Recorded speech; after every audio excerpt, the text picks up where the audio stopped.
Hello guys, welcome back to Exampler CH। Friends, TGT के अंतर्गत John Galsworthy को हम लोग देख रहे थे। आइए कुछ और important one liner on Galsworthy. Question number 1, John Galsworthy was born on 14th of August 1867 at Kingston Hill, Surrey in England. Last video में एक शब्द और आया था, कुंबे। कुंबे करके एक प्लेस है सरे में, वहाँ ये पैदा हुए थे। तो अगर पूछा जाता है तो ध्यान रखिएगा, कुंबे भी। His father name is John Galsworthy and mother's name is Blanche Valley. ठीक है। He was the son of a wealthy London solicitor and property owner. Property owner और सॉलिसिटर के बेटे थे मिस्टर जॉन गाल्सवर्दी।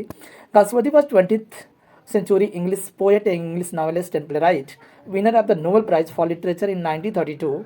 एक बार पुनः मैं बता दे रहा हूँ friends, 1932 Nobel prize, 1929 Order of Merit, 1921 president of PEN और 1918 रेफ्यूज नाइटहुड।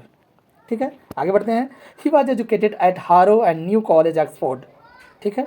नेक्स्ट है, his family was prosperous and well established with a large property in Kingston upon Thames that is now the site of the three school। कह रहा है कि जहाँ इनका मकान था किंगस्टन हिल में, कह रहा है कि वो अब 3 स्कूल का एक स्थान बन चुका है वो place.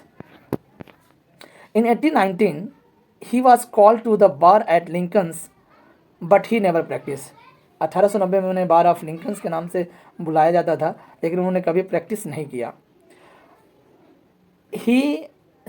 In 1891 he undertook a journey round the world and traveled widely over Canada, Australia, Asia and the seas. मतलब उन्होंने कनाडा, ऑस्ट्रेलिया और एशिया में भ्रमण किया, और उसके दौरान ही एक और उनके फेमस नावलिस्ट जिनका नाम कॉनरैड है, उन्होंने मुलाकात हुआ था। चलिए आगे देखते हैं। During his voyage from Australia to Africa, कहाँ से? ऑस्ट्रेलिया से अफ्रीका जा रहे थे। He met the famous novelist Joseph Conrad and remained intimate friend until Conrad's death 1925। यानी 1925 तक ये लोग गहरे मित्र रहे हैं, mister John Galsworthy and Joseph Conrad. और अगर बात करते हैं नॉवेलिस्ट जोसेफ कॉनरैड का डेट ऑफ बर्थ का, तो 1857 में इनका जन्म हुआ था और 1925 में इनका डेथ होता है, और 1925 तक ये लोग अच्छे मित्र रहे हैं। ठीक है। Next, Galsworthy began his career as a writer in 1897 with a collection of short stories from the Four Winds।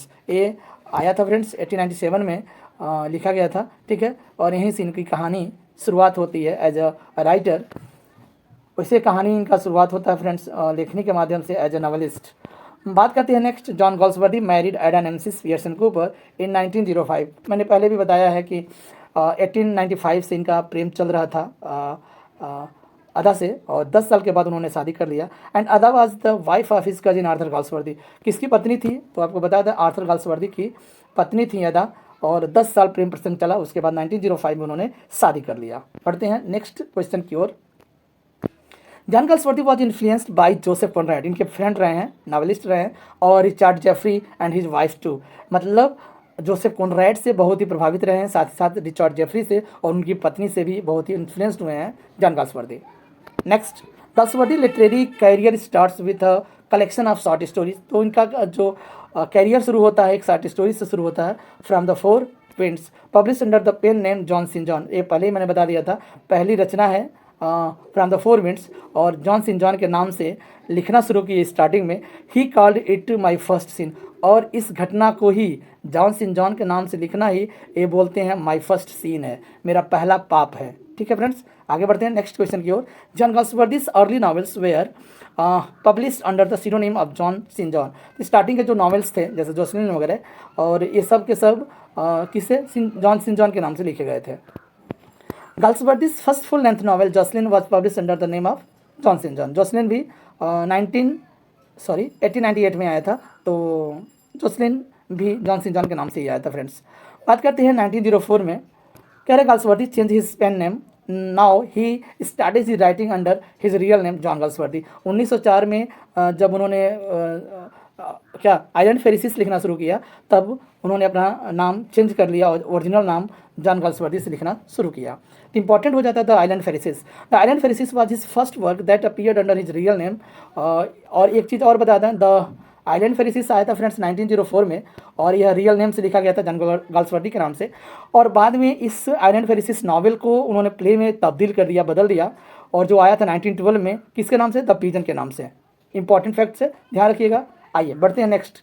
His first play the silver box was publish 1906, यानी 1906 में इनका पहला सिल्वर बॉक्स जो प्ले था वो पब्लिश हुआ था। आपको बता था 3 एक्ट्स प्ले है और फर्स्ट प्ले माना जाता है। साथ ही साथ इसमें जो कैरेक्टर हैं बार्थविक और जॉन्स इसमें इंपॉर्टेंट रोल अदा करते हैं द सिल्वर बॉक्स में। उसके बाद आगे बढ़ते हैं। Later his first successful novel the Man of Property 1906 में आया था। ये भी फर्स्ट सक्सेसफुल नावल रहा है। इसके पहले जोसलिन भी था। द मैन ऑफ प्रॉपर्टी 1906 में आया था। बाद publish which introduce the word to the Forsyte Saga. कह रहा है कि introduce the word to the Forsyte Saga, इन फार साइड सागा को क्या किया, वर्ड से इंट्रोड्यूस करवाया। नेक्स्ट है Galsworthy was offer knighthood in 1918 but he declined it because he felt that literature its own. Actually 1918 में जब उन्हें नाइटहुड की उपाधि से नवाजा गया तो उन्होंने इसको मना कर दिया, और यह कहते हुए मना किया कि literature is its own reward. ठीक है, ये इंपॉर्टेंट फैक्ट है। पढ़ते हैं next. In 1931 he was appointed Romanes lecturer at Oxford. देखिए ऑक्सफोर्ड में उन्होंने लॉ की डिग्री लिया था ऑक्सफोर्ड से, और 1931 में he was appointed Romanes lecturer, और रोमन्स लेक्चरर से नियुक्त किए गए थे ऑक्सफोर्ड में 1931 में।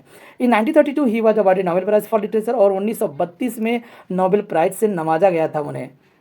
ही donated the prize money to a trust meant for the benefit of the pen.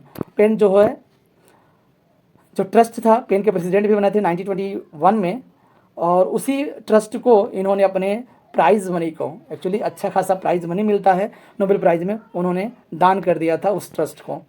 In 1932 Galsworthy was awarded the Nobel prize for literature during the programme he says.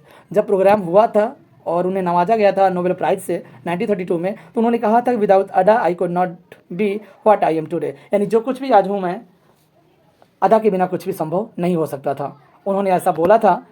ठीक है, और बात करते हैं नेक्स्ट। ऑन 31 जनवरी 1933 एज 65 साल की उम्र में, ये भी आजकल पूछ रहा है, Galsworthy passed away at his residence का नाम था ग्रो, ठीक है, ग्रो हाउस करके था, London England. After his death his ashes were scattered, और देखिए उनकी जो राख था उन्हें जलाया गया था। After his death his ashes were scattered into the wheat, उन्होंने एज ही विस्ड, जैसा ही उन्होंने बोला था कि जब मैं मर जाऊं तो मेरी बॉडी को दाह संस्कार किया जाए और उसकी राखों को हवा में छींट दिया जाए। जैसे पंडित जवाहरलाल नेहरू ने भी बोला था कि अपने ऑटोबायोग्राफी में उन्होंने कहा था कि जब मैं मर जाऊं तो मेरी एक मुट्ठी राख को गंगा में प्रवाहित करवा दिया जाए, और बाकी जो है एसेस को क्या किया जाए, हेलीकॉप्टर से ऊपर लेकर जाया जाए और पूरे इंडिया में छिटवा दिया जाए। वही सेम पैटर्न पे मिस्टर जॉन गाल्सवर्दी ने भी करवाया था, और हुआ भी ऐसा जैसा उन्होंने कहा था। नेक्स्ट क्वेश्चन है friend, he died from a brain tumour. अगर उनकी डेथ की बात करते हैं तो उन्हें ब्रेन ट्यूमर हो गया था, ब्रेन ट्यूमर से उनका मौत हो गया। His father wants to see him as a barrister, लेकिन उनके पिता जो जॉन गाल्सवर्दी थे वो चाहते थे एज ए बैरिस्टर देखना, वकील के रूप में देखना, इसलिए उन्होंने लॉ की डिग्री भी लिया, लेकिन अंततः उन्होंने 1897 में छोड़ दिया और लिखना शुरू कर दिया फ्रॉम फोर क्या विंड्स, जो उनका पहला शॉर्ट स्टोरीज का कलेक्शन था। ये रहा आज का कुछ इंपॉर्टेंट फैक्ट्स। मिलते हैं नेक्स्ट वीडियो में। देखते रहिए एग्जाम्पलर CH, और अच्छा लगे तो लाइक शेयर कमेंट करना ना भूलें, और चैनल से जुड़े हैं अच्छी बात है, नहीं जुड़े हैं तो जुड़िए और अपने फ्रेंड्स तक शेयर करिए। Bye bye, take care.